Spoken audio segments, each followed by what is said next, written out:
জলপাইগুড়ি জেলার বানারহাট ব্লকের ঝাড়ালতা ২ পঞ্চায়েতের উত্তর খুট্টিমারি গ্রাম।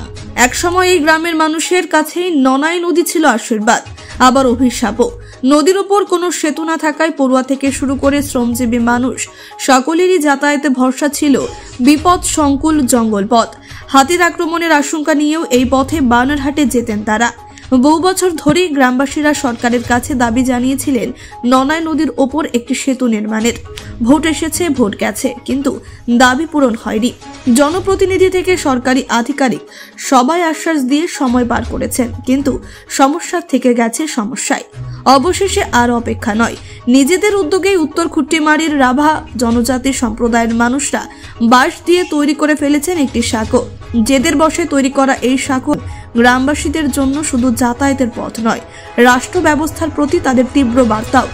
জনজাতি গবেষক ও বিশ্লেষকদের মতে এই ঘটনা শুধু একটি গ্রামের সমস্যার সমাধানের গল্প নয়, বরং রাষ্ট্র ব্যবস্থার প্রতি এক প্রকার ঝামা ঘষে দেওয়া।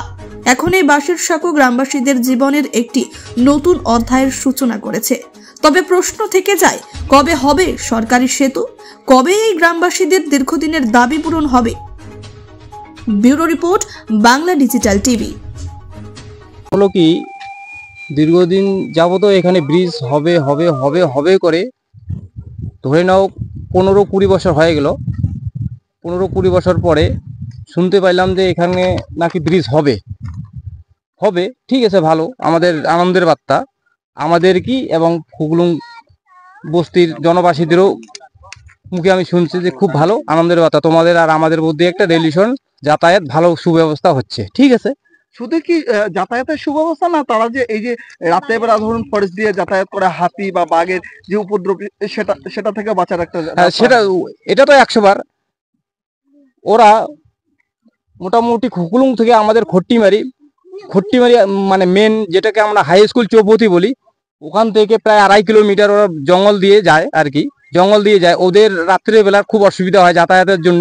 যদি ধরে নাও এই দিক দিয়ে যদি যায়, নানারপুল হয়ে যদি যায়, ডিবু হয়ে যদি যায় দুরামারি বাজার, তবুও ওদের 2.5-3 কিলোমিটার ফরেস্ট পড়ে। কিন্তু ওদের খুব ভয়াবহ, হাতির ভয়াবহের জন্য। তো আমরা একটা সুব্যবস্থা নিলাম কি, যে এখানে একটা আমরা নিজের অর্থ ব্যয় করে আমরা একটা এখানে বাঁশের সাঁকো দেই আপাতত। কিন্তু এর আগে আমরা শুনছি যে এখানে ব্রিজ হবেই। মাঝখানে আমি কথাটা ছেড়ে দিলাম। ঘটনা হলো কি, হবে, এখানে পরীক্ষা নিরীক্ষা করে গেছে, মাটি নিয়ে গেছে, শুনলাম যে ব্রিজ হবে। তারপরে মাঝখান থেকে শুনতেছি কি, যে এখানে ব্রিজ হচ্ছে না, ব্রিজটা নাকি এখান থেকে চলে গেল আমাদের ঝাড়ালতায়, বলে এরিয়াটা ঝাড়ালতা টু কালারখাসে চলে গেল ব্রিজটা।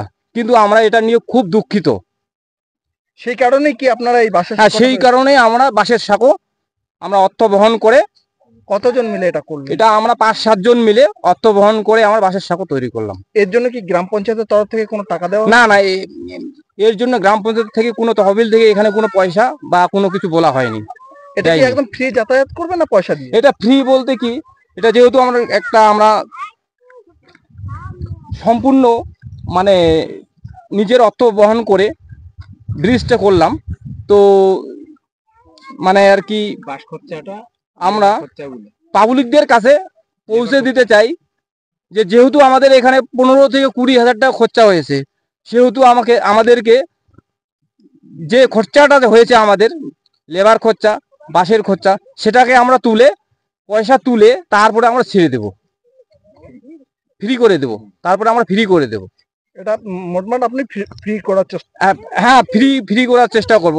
মানে আমাদের যে একটা যে খরচা আছে সেটাকে আমরা তুলে পয়সা নিয়ে, যে যারা যাবে, পাবলিক যাবে 10 টাকা, যারা বাইক বা টোটো নিয়ে যাবে, আমরা 5-7 জন মিলে আবার আমরা ওটা নির্ধারিত করব যে টোটো যারা নিয়ে যাবে তাদের কাছে কত নিতে হবে, যারা বাইক নিয়ে যাবে তাদের কাছে কত নিতে হবে, বা এমনি যারা হেঁটে যাবে পাবলিক তাদের কাছে কত নিতে হবে, আমরা নির্ধারিতটা করে আমরা পয়সা নিব আর কি। আপনার নাম? আমার নাম বেকুল চন্দ্র রায়। এখানে বাঁশের শিকড় তৈরি করলাম আমরা, কারণ হচ্ছে এখানে পাকা ব্রিজ হওয়ার কথা ছিল, পাকা ব্রিজ হয় নাই, পাকা ব্রিজ চলে গেল ওই যে কালারখাসে ওইখানে। তো আমরা যাতায়াত খুব অসুবিধা হচ্ছে, সেই জন্য। জায়গা এটা উত্তর খুঁটিমারি বলে, নুনাই। হ্যাঁ, ঝাড়ালতা 2। তো এটা কোন নদীর উপরে এই সেতুটা বানানো? নানাই নদী। তো এটা কোন কোন বস্তিকে একসাথে করবে? খুকুলুং বস্তি আর আমার এই যে উত্তর খুঁটিমারি এই এলাকায়। এখানে কি রোজ হাতি বের হয়? হাতি বাইর হয়, ওই যে হ্যাঁ হাতি মাঝে মাঝে বাইর হয়, কিন্তু ওই যে ফরেস্ট এলাকায় ওই যে যাতায়াত খুব অসুবিধা। একটা তো লোক মারা গেছে, তারপরে লোক পিটানো পড়ে, হাতি পিটায়, এটা করে হোটা করে, সেই জন্য বাঁশের শিকড় আমরা এখানে তৈরি করলাম। এতে কি ওই রামা বস্তির মানুষের সুবিধা হবে? হ্যাঁ সুবিধা হবে, আমাদেরও টুকিটাকি সুবিধা হবে, রাবা বস্তির মানুষের বেশি সুবিধা হবে। বাজার যাইতে পারে না, স্কুল বাচ্চাগুলো ছোট ছোট বাচ্চাকে তার মানে স্কুল যায় রাত যাতায়াত করলে তাদের কোনো অসুবিধা হবে না? না, কোনো অসুবিধা হবে না, ভালো হবে এদিকে, খুব আপনার উন্নয়ন। নাম? আপনার নাম? আমার নাম ধনী উড়াও। বাড়ি? বাড়ি এইখানে আছে পাশে।